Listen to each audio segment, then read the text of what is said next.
I thought my family loved me. But on the night of my birthday I discovered they had been planning something behind my back that completely shattered my heart and changed the way I look at them forever. Another woman on my 35th birthday. And it wasn't even the worst thing that happened that night. Sarah was everything I thought I wanted, younger, impressed by my job title, laughing at jokes my wife Lisa stopped finding funny years ago. The kiss happened at the hotel bar after my company party, and I justified it by telling Lisa had been distant lately, that she didn't appreciate me anymore. I'd been married to Lisa for 12 years. We had 2 kids, Emma 10 and Jake 7. Perfect suburban on paper. White picket fence, golden retriever, minivan in the driveway. But somewhere between mortgage payments and parent-teacher conferences, we'd become roommates who occasionally had. The flirting with Sarah started innocently enough. She was new to the marketing department, fresh out of college, and she actually listened when I talked about my ideas. Not like Lisa, who just nodded while scrolling through her phone. Sarah made me feel like I used to be before responsibilities crushed my dreams into a corner office and a 401k. That birthday morning, Lisa had been weird. Secretive phone calls, hushed conversations that stopped when I walked into rooms. She claimed she was planning something special, but her smile felt forced. The kids were acting strange too, giggling and whispering behind my back. I convinced they were planning a surprise party. Instead of feeling excited, I felt annoyed. I didn't want a party, I wanted recognition. I wanted to feel desired again. I wanted someone to see me as more than just a paycheck and a taxi service for soccer practice. At work, Sarah wore this blue dress that hugged her curves perfectly. She complimented my tie, touched my arm when she laughed at my stories about client meetings. By lunch, I was fantasizing about what it would be like to be with someone who actually wanted me. Wife is so lucky, Sarah said, leaning closer as we reviewed spreadsheets. Her perfume was intoxicating. Or such a catch. Successful, funny, handsome. She bit her lip. If I had a husband like, I'd never let him out of my sight. Those words hit like a. When was the last time Lisa called me handsome? When was the last time she seemed impressed by anything I did? The company party was at the Marriott downtown. Open bar, decent music, colleagues pretending to have fun while networking. Lisa had begged off, claiming she had to stay home with the kids. Another rejection, another night where work felt more welcoming than my own house. Sarah found me at the bar around 9 p.m. looking stunning in that blue dress. We talked about everything, her dreams, my frustrated ambitions, how we both felt underappreciated. She hung on every word like I was the most fascinating man alive. I should probably head home, I said around midnight, but my heart wasn't in it. One more drink, Sarah touched my hand. I'm having such a good time talking to her, nothing like the other married guys here. That's when she me, soft lips, eager tongue, the taste of impossibility. For 30 seconds I felt alive again, desired. Worth something. Then reality crashed down like a sledgehammer. I pulled away, stammering apologies, but the damage was done. The guilt hit immediately, not because I'd betrayed Lisa, but because I'd enjoyed it so much. Because I wanted more. I should go, I said, practically running to my car. The drive home was, what had I done? What was I becoming? But underneath the guilt was something worse, the intoxicating rush of being wanted by someone who didn't take me for granted. I parked in my driveway at 2:47 a.m., my birthday officially over. The house was dark except for a single light in the living room window. Lisa was probably asleep on the couch again, too tired from dealing with our to wait for her husband. I sat in the car for 10 minutes trying to compose. The taste of Sarah's lip gloss still lingered. My phone buzzed, a text from her, thank for tonight, made my birthday come trim, stomach dropped. It was her birthday too. The coincidence felt like fate, like the universe was telling me something. I walked to the front door, key trembling in the lock. I'd go upstairs, kiss Lisa's forehead while she slept, and pretend this never happened. Tomorrow I'd be a better husband, I'd delete Sarah's number, I'd recommit to my marriage. But as I opened the door I heard voices coming from the living room, multiple voices. Lisa's laugh, Emma's giggle, Jake's excited chatter. Were they still awake? At nearly 4 a.m., I crept closer, confused. Through the archway I could see into our living room, and what I saw there destroyed everything I thought I knew about my family wasn't planning a surprise party for me. They were planning to leave me, suitcases. 3 of them, lined by the couch like soldiers preparing for war. Lisa was folding clothes in the largest one, her clothes, the kids' clothes. Emma was carefully packing her favorite books into a backpack. Jake was wrapping his action figures in bubble wrap with the concentration of a diffuser. Mommy, will Daddy be sad when he finds our note? Emma asked, holding a piece of construction paper with crayon writing. Sweetheart, sometimes grown-ups need space to figure things out. Lisa replied, but her voice cracked. Daddy has been different lately. We need to go stay with Grandma for a while. My turn to ice. They were leaving me. On my birthday, while I was out kissing another woman like the piece of I apparently was. But I want to tell Daddy bye, Jake whimpered, clutching his favorite superhero toy. Woo, can't wake him, baby. He's been working so hard lately. Lisa's tone was bitter, too hard to notice his own family. I stood frozen in the doorway, watching my wife pack our like I was already dead.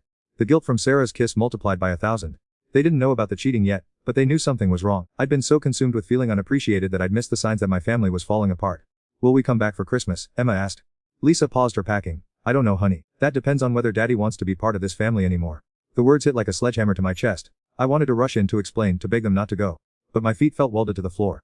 How long had they been planning this? How blind had I been? I heard Mommy crying on the phone with Aunt Sarah yesterday, Emma whispered to Jake. She said Daddy doesn't love us anymore. Aunt Sarah. My sister Sarah, not the woman I just. Lisa had been talking to my own sister about leaving me, and I'd been so self-absorbed I hadn't noticed. Daddy loves us, Jake said firmly. He just forgets sometimes cause work makes him tired.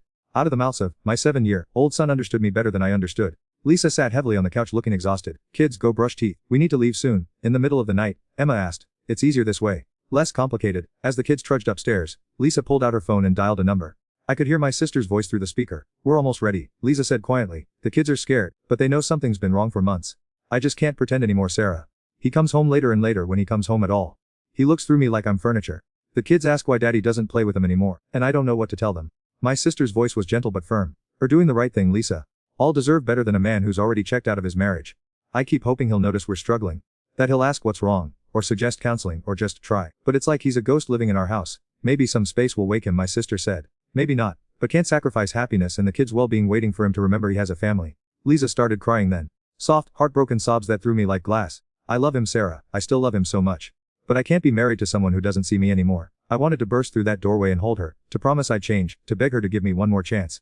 But I was paralyzed by the truth of her words. When was the last time I'd really looked at her? When was the last time I'd asked about her day and actually listened to the answer? The kids came back downstairs in their pajamas, carrying small overnight bags. Emma had tears in her eyes. Jake looked confused but determined to be brave. Are we really not going to see Daddy for a long time? Emma asked. Lisa knelt down and hugged both kids. Daddy needs to decide what's important to him. Until he does, we're going to stay with Grandma and focus on taking care of each other. What if he decides work is more important than us? Jake asked. The question hung in the air like a cloud. Lisa didn't answer immediately and that silence spoke volumes. Then at least we'll know, she finally said. And we'll be okay either way because we have each other. They finished packing in silence. Lisa left the note Emma had written on the kitchen counter, anchored by the car keys I'd been looking for all week. The note was decorated with crayon hearts and read, Dear Daddy, we went to Grandma's house. Mommy says you're tired from work we love. Please don't be sad. Love Emma and Jake and Mommy. As they prepared to leave, I realized this was my moment. I could step out, confess everything, beg them to stay. But what would I be asking them to stay for? A man who just cheated on his wife on his birthday. A father who'd become so disconnected from his children that they thought leaving in the middle of the night was preferable to confronting him. Lisa turned off the lights one by one, each click echoing like a gunshot. She helped the kids with their coats, checked that they had their comfort items, whispered reassurances I couldn't quite hear. At the door she paused and looked back at our house. At our with an expression of profound sadness. Not anger, sadness.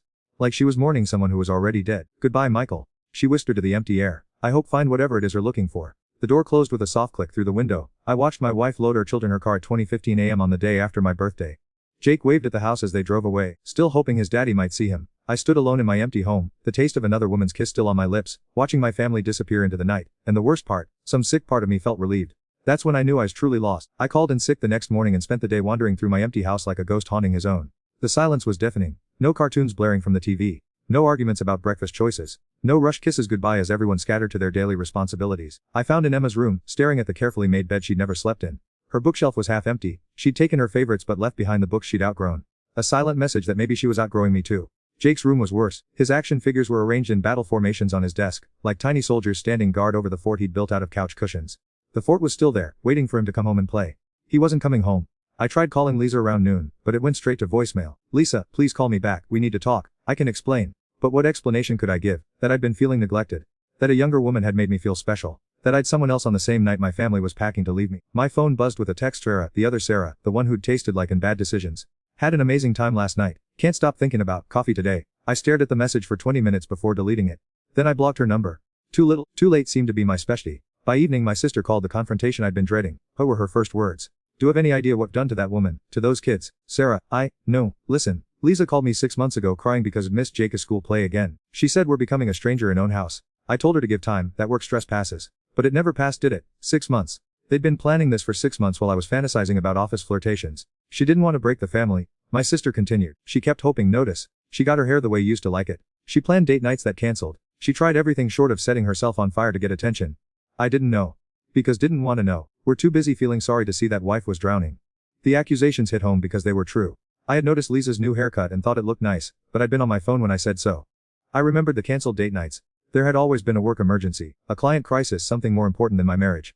Where are they staying? I asked Mom's house. And before I asked, no, I'm not giving the address. Lisa needs space to think. They're my kids too. Are they? When's the last time helped with homework? When's the last time knew what they were worried about, or excited about or struggling with? Emma's been having nightmares for 2 months. Jake's teacher called Lisa because he's been acting out at school, asking why his daddy doesn't come to pick up anymore.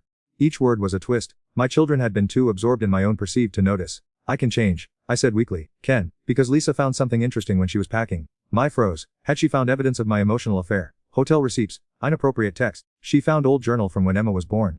Know what wrote that becoming a father was the most important thing to ever do. That nothing else mattered compared to being a good husband and dad.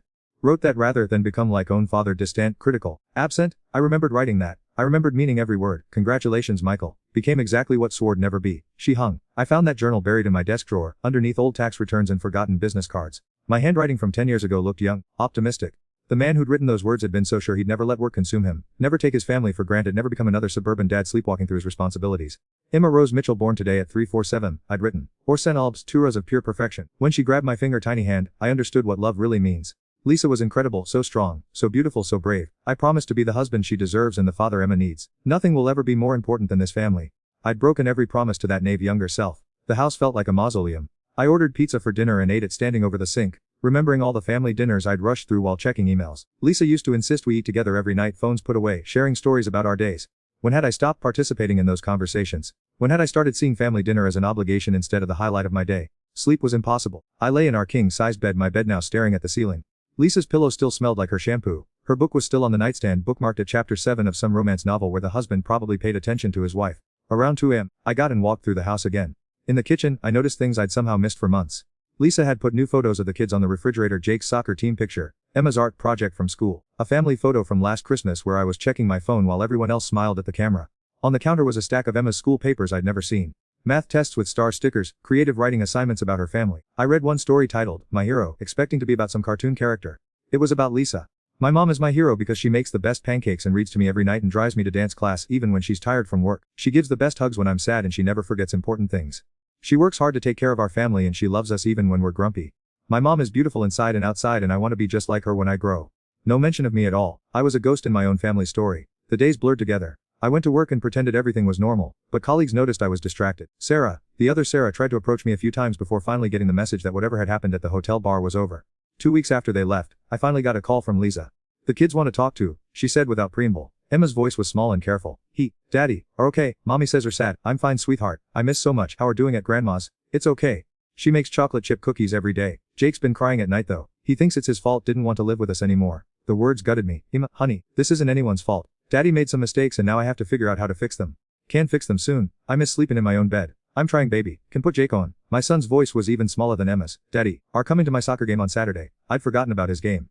Again, I'll try. Buddy always say I'll try. But don't come. The simple truth from a 7-year-old hit harder than any accusation from an. After I hung I called Lisa back immediately. I want to see them, I said. We need to talk about custody arrangements, about how to make this work. Michael. Lisa's voice was tired. I'm filing for divorce. The words hit like a physical, even though I'd been expecting them. Don't have to decide that now. We could try counseling. We could. I already tried counseling. I went alone for 3 months, hoping it would help me figure out how to reach. The therapist finally asked me why I was working so hard to save a marriage where I was the only one fighting for it. I wanted for it now. No. After I've packed our children and left in the middle of the night. After I've been crying to sleep for months wondering what I did wrong. After I've exhausted trying to be enough for a man who's already checked out. Her voice cracked with anger and pain, and I realized I was hearing the real Lisa for the first time in years. Not the accommodating wife who scheduled her around my convenience. Not the patient mother who made excuses for my absence. The real woman who'd been suffering in silence while I fantasized about being appreciated. Lisa, please. I know I took for granted, but we can fix this. Took more than me for granted, Michael. Took our children for granted. Took our for granted. And know what the worst part is? I don't think even realized what I've lost. She was right, even in that moment, pleading for another chance. Part of me was already thinking about how much easier it would be to just start over. How much simpler it could be without the constant weight of other people's needs and expectations. I'll give supervised visits with the kids once a week. Lisa said, my lawyer will send the papers. The line went dead. I sat in my empty house, and finally understood what I'd done. I traded a woman who loved me for the fantasy of being loved differently. I traded children who needed me for the comfort of not being needed at all. I traded an imperfect but for the perfect loneliness of selfish solitude. 6 months later, I'm writing this from my studio apartment across town. I see Emma and Jake every Saturday for exactly 4 hours, supervised by Lisa's sister. They're polite to me now, careful, like I'm a stranger they're obligated to spend time with. Emma's latest school story was about her new stepdad. Lisa's boyfriend Mark, who never misses her dance recitals and helps with homework every night. Jake scored his first goal last month, and Mark was there cheering in the stands while I sat in my apartment, unaware the game was even happening. I destroyed the best thing in my chasing the illusion that something better was waiting for me. There's nothing better than what I had, and now it belongs to someone else. Some mistakes don't get fixed, they just get lived with one empty day at a time.